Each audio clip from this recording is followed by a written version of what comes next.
Good morning everyone. अगला जो हमारा विषय है वो है क्षितिज से लखनवी अंदाज और इसके जो लेखक है वो कौन है? यशपाल झा।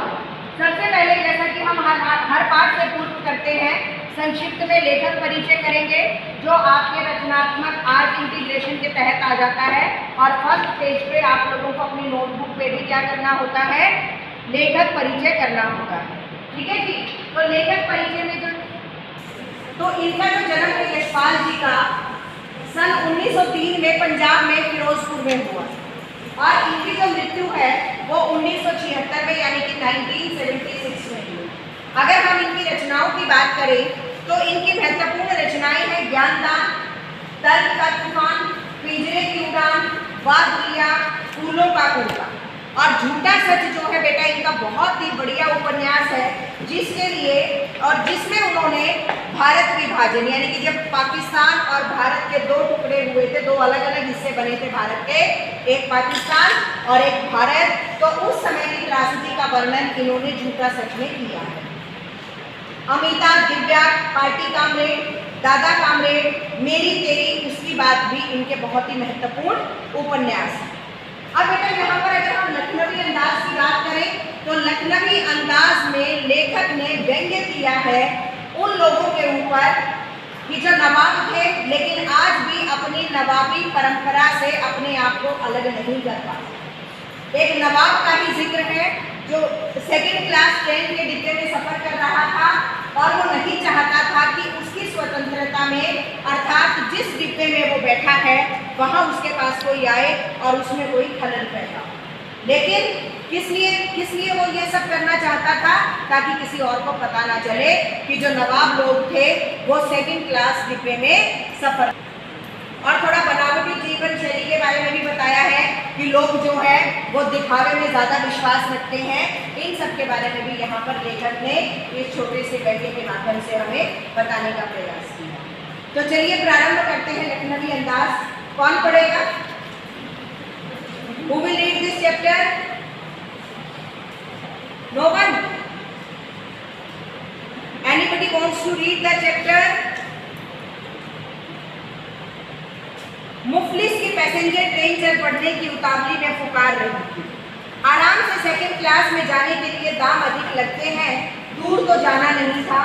भीड़ से बचकर एकांत में नई कहानी के संबंध में सोच सकने और खिड़की से प्राकृतिक दृश्य देख सकने के लिए टिकट सेकंड क्लास का ही ले लिया। ये लेखक कह रहे हैं कि मुझे ज़्यादा दूर नहीं जाना था, इसीलिए मैंने सेकंड क्लास का टिकट ले लिया और भीड़ से मैं बचना चाहता था।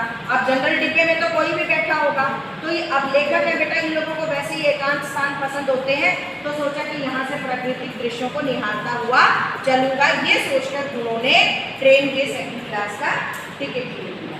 गाड़ी छूट रही, सेकंड क्लास के छोटे डिब्बे को खाली समझकर जरा दौड़कर उसमें चढ़ गए। कौन चढ़ गए?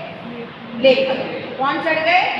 लेखक। अनुमान के प्रतिकूल डिब्बा निर्जन नहीं था, यानी कि जहाँ पर कोई भी ना बैठा हो, बिना किसी व्यक्ति के।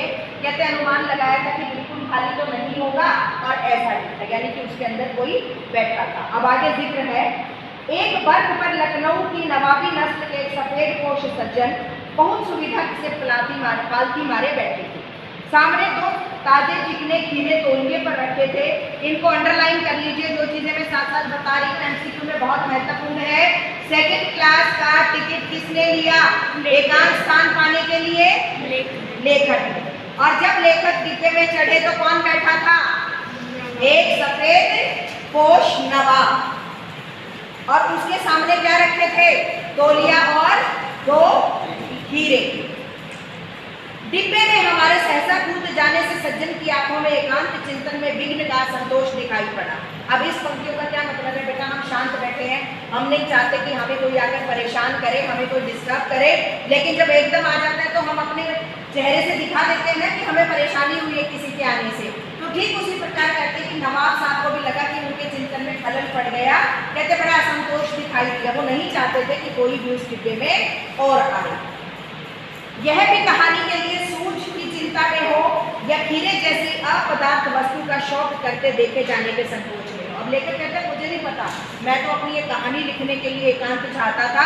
लेकिन कहते जो नवाब साहब है, हो सकता है कि वो ये ना दिखाना चाहते हो बेटा नवाब थे, नवाबों के घर तो सलाद भी जो है वो फ्रूट सैलेड होता है ना, तो कहते वो नहीं चाहते थे कि किसी को पता चले कि खीरे जैसी है पदार्थ अब अखाद्य क्यों कहा गया है, इसे अपदार्थ क्यों कहा है, क्योंकि ये हमारे और आप जैसे आम लोगों के द्वारा सलाद में इस्तेमाल किया जाता है। राजे महाराजे खीरा क्यों खाएंगे, ठीक है ना। तो वो कहते वो नहीं चाहते थे कि किसी को पता चले कि नवाबी खानदान का व्यक्ति भी खीरा खा रहा है। नवाब साहब ने संगति के लिए उत्साह नहीं दिखाया। संगति के लिए उत्साह इस लाइनों का क्या मतलब है बेटा कि नवाब साहब कोई एंट्री करता है, अक्सर आपने देखा होगा हम और आप भी जब बस में सफ़र कर रहे होते हैं तो क्या होता है, कोई हमारे आसपास बैठा होता है तो हम अपने आप ही थोड़ी देर बाद बोलने लग जाते हैं, आप कहाँ जाओगे, कहाँ से आए हो, ऐसे देखा है ना। हमारे ट्रेन और बस में बहुत सारे मित्र हो जाते हैं एंड तक जब हम बात करते हैं। तो कहते लेकिन उसने नवाब ने कोई संगति में भी वो चाहता ही नहीं था कि वो बात करे, तो अपना चुपचाप बैठा रहा कि कोई भी उससे बात ना करे इस मंशा से।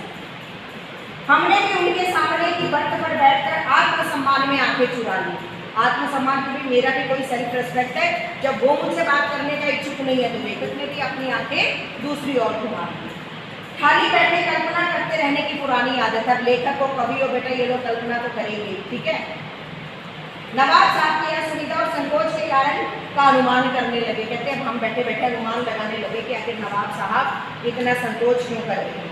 संभव है नवाब साहब ने बिल्कुल अकेले यात्रा कर सकने के अनुमान में किफायत के विचार से सेकंड क्लास का टिकट खरीद लिया हो और अब गवारा ना हो कि शहर का कोई सफ़ेद पोश उन्हें मंजिले दर्जे में सफ़र करता देखे। बेटा होते हैं ना first class, second class, third class, तो कहते हैं नवाब था तो जाहिर सी बात है उसको फर्स्ट क्लास का लेना चाहिए था, लेकिन फिर भी नवाब साहब ने सोचा कि चलो सेकंड क्लास का टिकट लेने से जो है कुछ बचत हो जाएगी।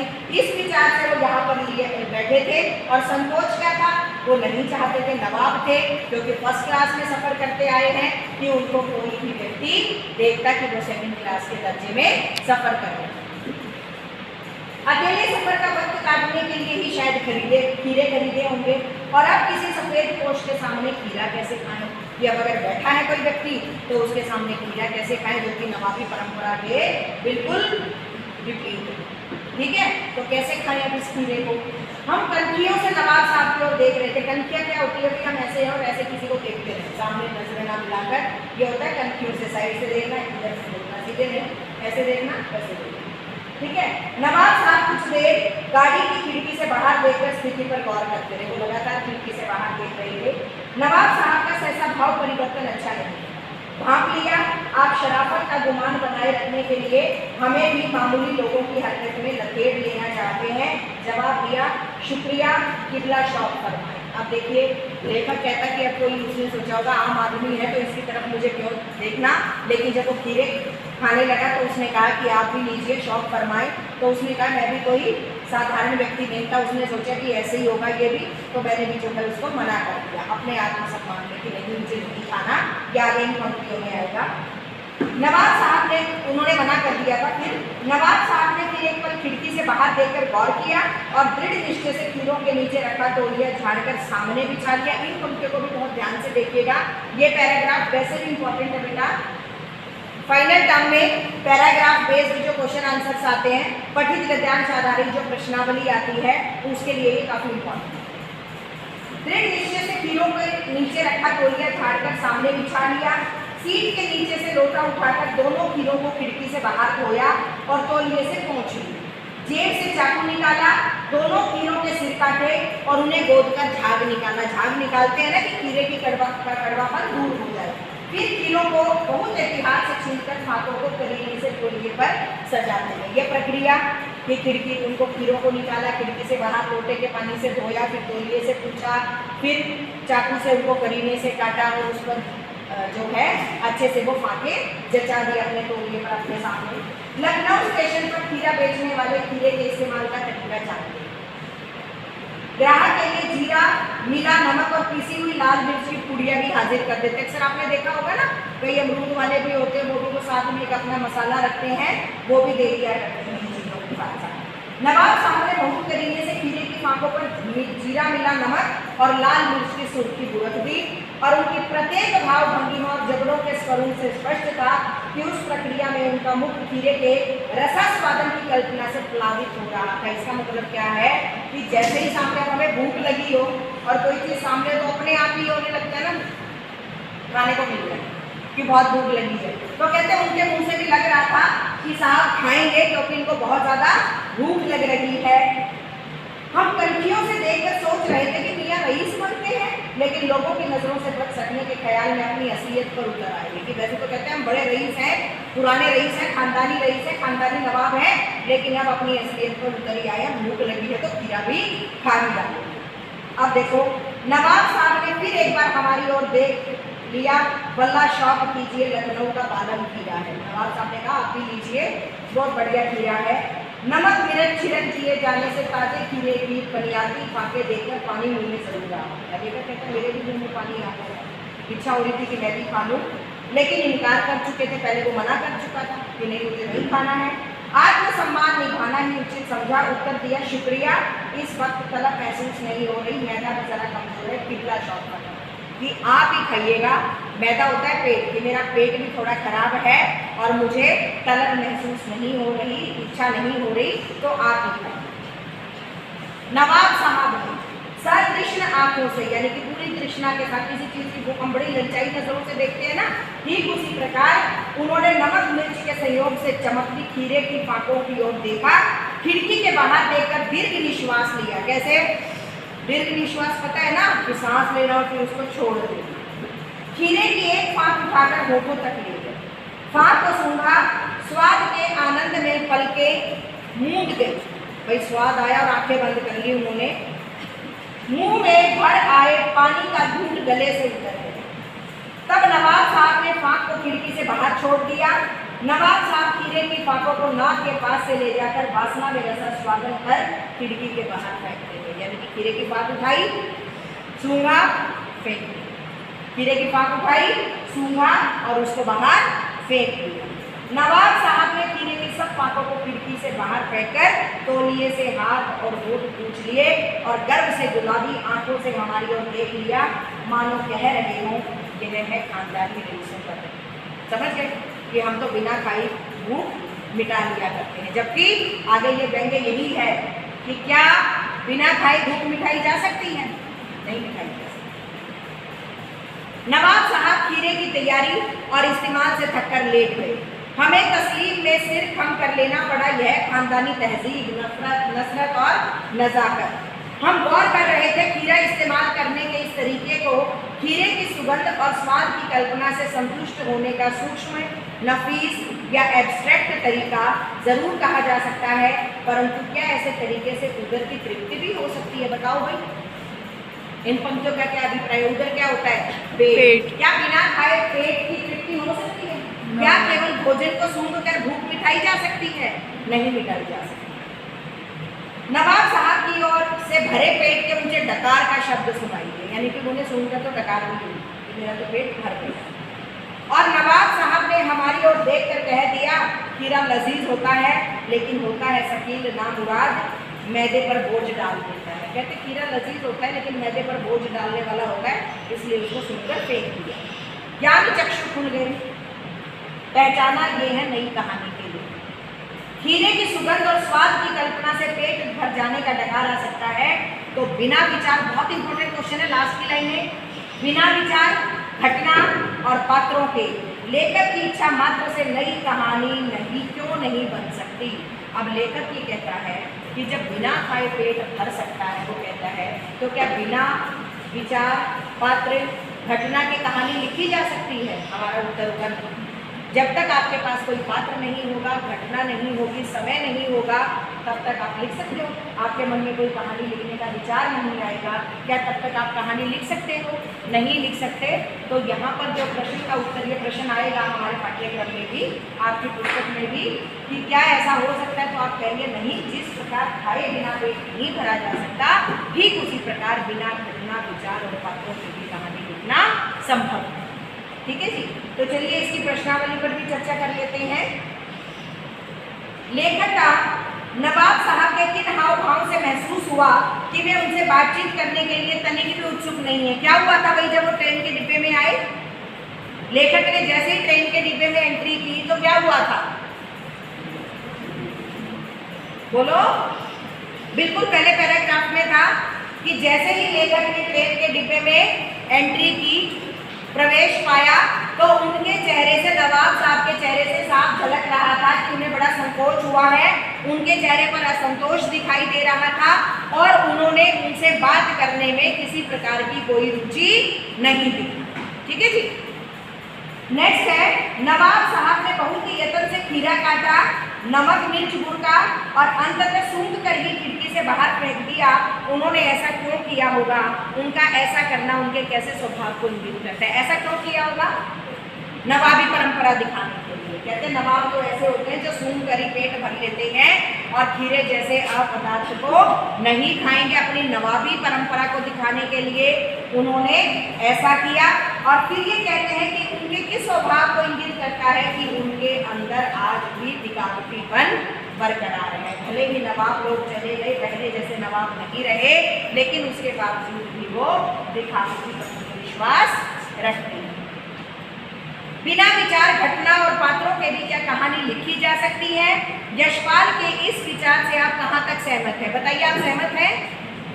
नहीं। आप क्या कहेंगे कि नहीं, बिना घटना, विचार और पात्रों के कोई भी कहानी नहीं लिखी जा सकती। ठीक उसी प्रकार जिस प्रकार बिना खाए क्या नहीं हो सकता? पेट नहीं भर सकता, हमारी भूख शांत नहीं हो सकती, उदर की तृप्ति नहीं हो सकती। कोई भी इन तीनों में से लिख सकते हैं। ठीक उसी प्रकार बिना विचार, घटना या पात्र के कहानी लिखना संभव नहीं। नेक्स्ट है, आप इस निबंध को और क्या नाम देना चाहेंगे? कुछ भी दे सकते हो। नवाबों का दिखावटीपन, हाँ, और लखनवी अंदाज इन्होंने दे ही दिया। और क्या दे सकते हो? बताओ, कोई भी व्यंग्य भरा नाम बताओ। नई कहानी के लेखक। इसके बाद आ जाइए रचना और अभिव्यक्ति से। नवाब साहब द्वारा खीरा खाने की तैयारी करने का एक चित्र प्रस्तुत किया गया। इसकी प्रक्रिया को लिखो। क्या बताया था? जो सेकंड पेज पे पैराग्राफ था, क्या किया था उन्होंने? बताओ। उन्होंने खिड़की से बाहर हाथ निकालकर खीरे को धोया और फिर उसे चाकू से काटकर उसे दोनों किनारों को घिसा ताकि वह उन्होंने दोनों खीरों को निकाला, खिड़की से बाहर ले जाकर उनको धोया। धोने के बाद उन्होंने तौलिए से पोंछा और फिर उनका झाग निकाला, उनके सिरों को काटकर और फिर करीने से उन्होंने तौलियों पर बिछाया और उसके बाद नमक मिर्च बुरक। ठीक है, इस तरीके से आप इस चित्र की प्रस्तुति करेंगे। शब्द चित्र। किन किन चीज़ों का रसल स्वादन करने के लिए आप किस प्रकार की तैयारी करते हैं? It's totally based on you. आपकी अपनी पसंद है, आप क्या खाते हैं, क्या बनाना चाहते हैं, तो आप क्या तैयारी करते हैं, पूरी की पूरी आपके शौक के ऊपर ये प्रक्रिया निर्भर करती है। उसके बाद है, खीरे के संबंध में नवाब साहब के व्यवहार को उनकी सनक कहा जा सकता है कि देखो कैसी सनक थी कि सुनकर उन्होंने चीज़ को फेंक दिया। आपने नवाबों की और भी सनकों और शौक के बारे में पढ़ा सुना, किसी एक के बारे में लिखिए। हाँ जी बेटा, अब देखो सनक का अगला भी एक वो है बहुत बढ़िया। ये जो सनक कह रहे हैं ना, आपने बड़े नवाबों की कहते हैं सनक के बारे में देखा होगा। किसी को किसी प्रकार की सनक हो जाती है, किसी को किसी प्रकार की सनक हो जाती है। ये खोजने का प्रयास करना। आजकल आप देखते हो गूगल पर कुछ भी निकल आता है, तो कोशिश करो गूगल पे जाकर वो चीज़ें ढूंढो जो आपके फ़ायदे की हों। अब ये प्रश्न है गूगल पर लिखना कि सन की नवाबों के बारे में बताएं, फिर उनकी सनक के उदाहरण भी आप लोगों के सामने आ जाएंगे। ठीक है, फिर एक और ये इसमें इंपॉर्टेंट क्वेश्चन है बेटा, क्या सनक का कोई सकारात्मक रूप हो सकता है? यदि हाँ, तो ऐसी सनकों का उल्लेख कीजिए। मैं यहाँ पर आप लोगों को बताना चाहूँगी बेटा कि सनक जो होती है वो नकारात्मक भी होती है और सकारात्मक। अगर नकारात्मक सनक हो जाए तो क्या होता है? बिल्कुल हमारा जीवन बर्बाद हो जाता है। अगर वही सनक सकारात्मक हो जाए तो हमें ऊंचाइयों पर ले जाती है। भगत सिंह को सनक थी अपने देश को आज़ाद कराने की, उन्होंने कराया। कल्पना चावला को सनक थी एरोनॉटिक्स इंजीनियर बनने की, उसने बनकर दिखाया। सकारात्मक सनद को पूरा करने में इसमें कोई दो राय नहीं कि माता पिता का, उनके गुरुओं का बहुत बड़ा स्थान होता है। लेकिन उसके बावजूद भी अगर कोई व्यक्ति ये कहता है कि हाँ मुझे ये काम करना है सकारात्मक रूप से, तो वो अपनी मंजिल को अवश्यंभावी रूप से प्राप्त करेगा। Got it? किसी को कोई कंफ्यूजन? पक्का? चैप्टर के रिगार्डिंग किसी को कोई संशय हो, कोई चीज़ समझ में नहीं आई हो, कोई प्रश्न आपको दोबारा पूछना हो, तो आप मुझसे पूछ सकते हो। आज मैं ये क्वेश्चन आंसर जो है ग्रुप पे डाल दूंगी, उसके बाद आप इनको अपने नोटबुक में लिख सकते हो। धन्यवाद।